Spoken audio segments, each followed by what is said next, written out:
দিয়েছে শুধু বাপটার সন্তান হিসাবে, বাপটার উন্নয়নের প্রতীক হিসাবে। আমাদের ছিল এটা আমরা এ ব্যাপারে কাইম ভাই সর্বপ্রথম বলেছিলেন দ্রুত আপনাদেরকে নিষ্কৃষণ ব্যাপারটা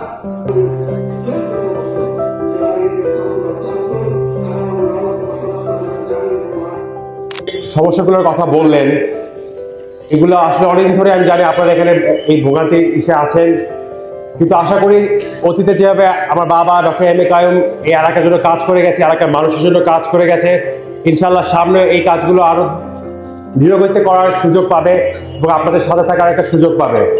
ইনশাল্লাহ আপনাদের সমস্যার সমাধানগুলো উনি নিয়ে আসতে পারবে এলাকাতে, এবং ইনশাল্লাহ আমরা আরো উন্নয়ন দেখতে পারবো। যেরকম আমরা আগে লিঙ্ক রোড দেখেছি, অ্যাকোয়ার মুক্ত দেখেছি, গ্যাস পানি সব লাইনের কালেকশনগুলো দেখেছি। এছাড়া ভবিষ্যতে তার এই এলাকার ব্যাপারে এবং রামপুরা ভাটার সরকারের ব্যাপারে কিছু পরিকল্পনা আছে, এগুলো আমরা বাস্তবায়ন করার একটা সুযোগ পাবো আপনারা যদি সাথে থাকেন।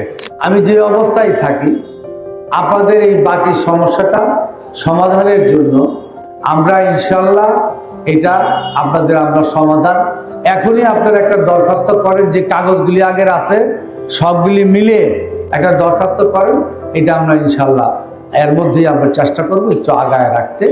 ইনশাল্লাহ এটা আমরা সমাধান করে দেব। এই এলাকায় আমরা সকল জায়গায় রাস্তা বড় করতে পারছি, আপনাদের রাস্তাগুলি বেশি বড় করতে পারি না, দু একটা ছাড়া। এগুলিও দুঃখের বিষয়, কোঅপারেশন করতে চান না। আমরা এইখানে খেলার জায়গাটা কাগজ দখল করতে দেব না, বাচ্চাদের খেলার জন্য আমরা এখানে এটা আপনারা সহযোগিতা করবেন, আমরা এটা সুরক্ষা করতে চাই।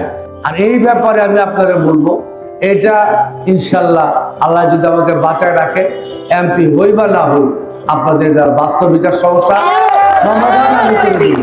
100 টাকাও কোনো জায়গায় খরচ করবে না, লাগলে ওটা আমি করবো।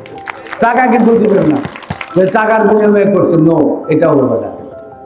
আমার লোক হোক, জাল লোক হোক, রাজগর লোক হোক, ডিসির লোক, এটা আমি বুঝবো। আমরা মিলেমিশে মাদক, সন্ত্রাস এবং চাঁদাবাজ এইটা আমরা এই এলাকা থেকে বিদায় করব। সেই জায়গায় আপনাদের আমার সহযোগিতা লাগবে।